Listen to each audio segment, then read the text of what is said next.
তোকে একটা কথা বলুন, তুই যদি আর কোনো মেয়ে ছেলের সাথে কথা বলিস মোবাইলে, তারপর কিন্তু আবার রক্ত তুলবো আমি। আপনি এগুলো করবেন না, ঠিক আছে ভাই? এটা তো অপরাধ। তাহলে সত্যি সত্যি তোমরা মন থেকে আমার কাছে ক্ষমা চাও? অনুতপ্ত তোমরা? মাফ করে দেন হুজুর আমাকে। আচ্ছা ঠিক আছে, আমি আল্লাহ তাআলা সন্তুষ্ট জন্য তোমাদেরকে মাফ করে দিব। তোমরা নিজের ইচ্ছা আসো না, এই জন্য আমি বাধ্য হয়েছে তোমাদের একটু কষ্ট দিতে, তাই না? তো তারপরে দেখলাম তোমরা নত স্বীকার করছো, পরে নিজের ইচ্ছে হাজির হয়েছো। আসলে এই বোনটাকে তোমরা তো অনেক কষ্ট দিয়েছো, তাই না? কষ্ট দিয়েছি, মেরে ফেলতে গিয়েছিলাম।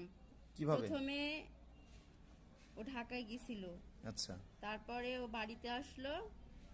সেদিন আমি সকালে দেখতে পেলাম ও বাড়িতে আছে, চুল খোলা ছিল না, আচ্ছা বন্ধ ছিল। কিন্তু ওকে দেখে সেদিন আমি মানে ওকে মেরে ফেলতে গিয়েছিলাম, আচ্ছা আচ্ছা। তাহলে তোমরা এই রুগীটাকে মেরে ফেলতেও চেয়েছিলে, কিন্তু মারতে পারিনি। হয়তো আল্লাহ তাআলা তার হায়াত রেখেছে জন্য মারতে পারোনি। আল্লাহ তাআলা হয়তো তোমাকে দিয়েও খুন কিন্তু খারাপি করাবি না। অবিশ্বাস করত, রুগীর পরিবারের সবাই অবিশ্বাস করত। তোমাকে? আপনি যেমন অবিশ্বাস করলেন আচ্ছা, তেমন কিরকম? বলতো যে রুগী ইচ্ছাকৃতভাবে রক্ত না না, তুলে, আমি ওইটা ইচ্ছাকৃতভাবে রক্ত তুলে, এই রক্ত বিশ্বাস করতো না। শুকে শুকে রক্ত দেখেছে ওরা, আচ্ছা আচ্ছা, মানে রক্ত উঠতো, ওরা শুকে শুকে দেখেছে যে রক্ত নাকি। আচ্ছা, মানে আমি যেটা দেখেছি আপনি সেটা রক্ত হলো তুলেন তো হুজুর? না, এটা পারবেন? এটা কি সম্ভব নিজের ইচ্ছা রক্ত তোলা? তো এখন তাহলে মূল কথা হলো, আমি আমি আপনার যেটা কাছে দেখেছি ক্ষমা এই রুগীটা বিভিন্ন জায়গায় ঘুরতে ঘুরতে সে নিজে অনেক আতঙ্কিত, এই জন্য বলেছে তার মনতান্ত্রিক কিছু ঝামেলা আছে।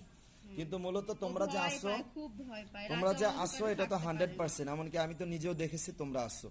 তোমরা এই রুগীটাকে নাক মুখ দিয়ে রক্ত উঠাও, পেশাব পায়খানা করিয়ে ফেলাও, অনেক কষ্ট দাও। তাহলে তোমরা আজকের পর থেকে আর কোনো কষ্ট দিতে চাও না? না, কষ্ট দিতে চায় না, কিন্তু আপনার কাছে ওই যে আমার একটাই অনুরোধ। ঠিক আছে, ওরা তোমাদের আমার নিয়ে অনুরোধ কোনো আপনাকে সমালোচনা, রাখতেই হবে।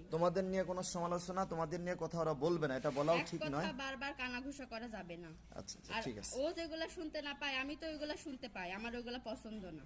আচ্ছা আচ্ছা, কথা কি বুঝতে পেরেছেন আপনারা? আপনার স্ত্রী বা আমার পরিবারের কথা কেউ যদি ওরা রাখতে পারে তাহলে আমি আপনার কথা রাখবো।